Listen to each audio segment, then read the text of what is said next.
The original Crash Bandicoot trilogy of games are amongst some of my absolute favourite titles to ever be released. So, as you can imagine, a game coming out 22 years later, labeling itself as the definitive Crash Bandicoot 4, it has a lot to live up to.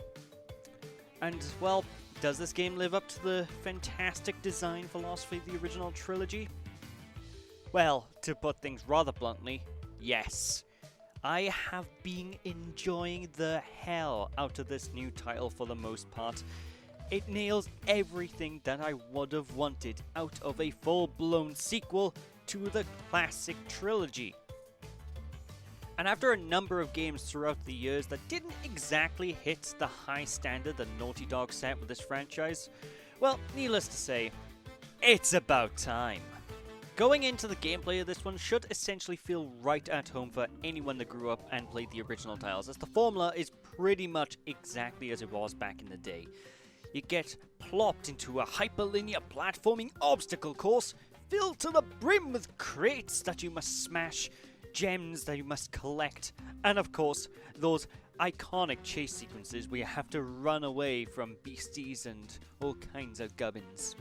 And while the gameplay formula at its core is identical to the days of old for the most part, that isn't to say that things are a straight copy and paste from the old days, with a number of small quality of life improvements that definitely help with the experience of playing the game.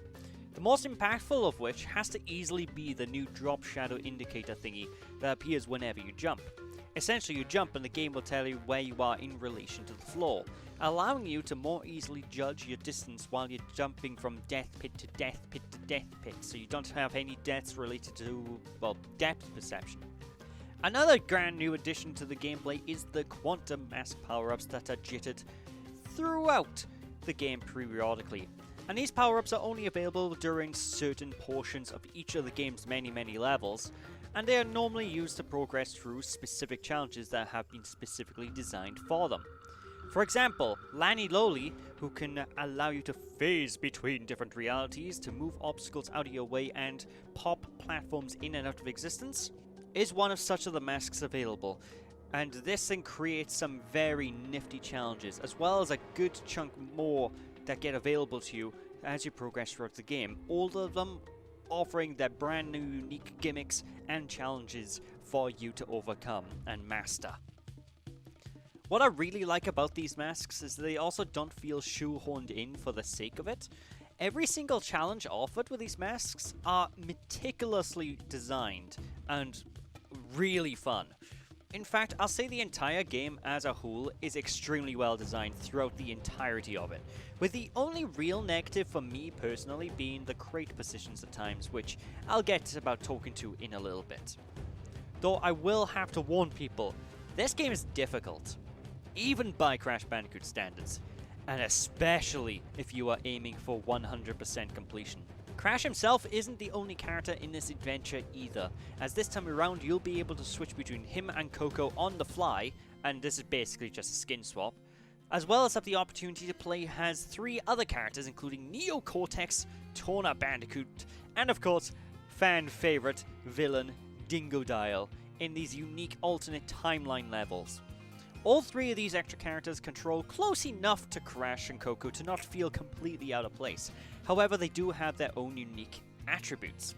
For instance, Tawna utilizes a grappling hook to move from different positions, as well as hit enemies and crates.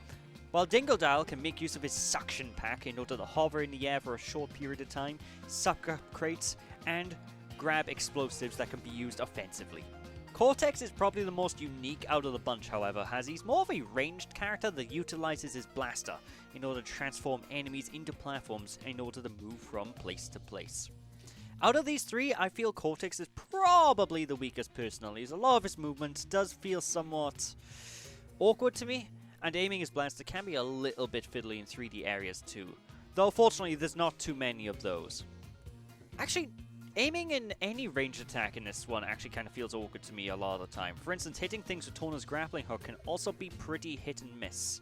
Soundtrack for the title is also, needless to say, absolutely fantastic all around. Same goes for the visuals, which, if I'm to be blunt, this is probably the best Crash Bandicoot game to date in terms of visual design.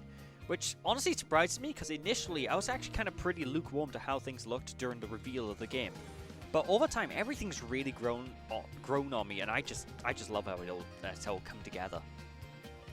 The cutscenes I feel also I have to bring up too as well, because these are absolutely fantastic. They have fantastically written dialogues, and the animations for all the characters are really bouncy, and they're absolutely beautiful.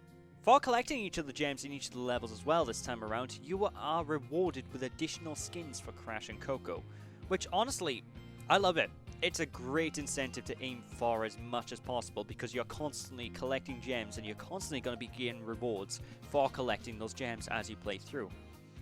However, one big change now with how 100% completion goes is in regards to the gems actually. So instead of merely there being 1 or 2 gems to pick up per level, this game opts for a staggering 6 gems per stage. 3 of these gems you collect by collecting enough Wumpa Fruit in a level. 1 gem you get for breaking every single box in a level. Good luck on doing this, by the way. Toys for Bob were particularly evil with the placement of a lot of these. There's 1 hidden gem in every level. And finally, you get a gem for beating the stage in less than 3 lives.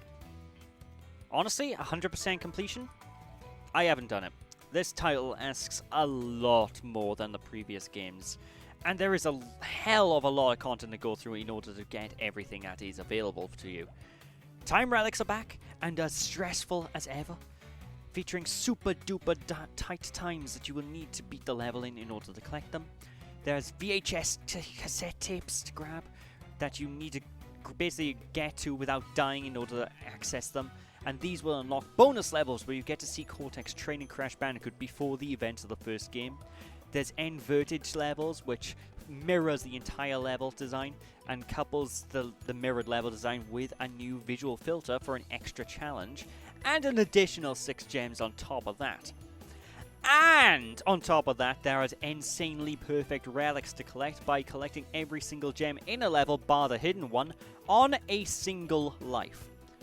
Needless to say, this game will keep you busy for a very long time. However, overall, Crash Bandicoot 4, it's an absolutely fantastic follow-up to the original series, and I can wholeheartedly recommend it. It's full of fantastic nods to the original titles too, without even being too overly nostalgia bait heavy, which I really do love. Honestly, my biggest complaint with the whole game is the crate placements can be pretty outright evil, to be blunt. But honestly, some folks will definitely like the challenge of them. But with that, I digress. That's my thoughts on Crash 4. Honestly, top-notch game. So with that, thank you all for watching. Hope this gives you an idea on whether you want to get the game or not. Don't be sheepish, people. And I shall hopefully catch you all again. Bye!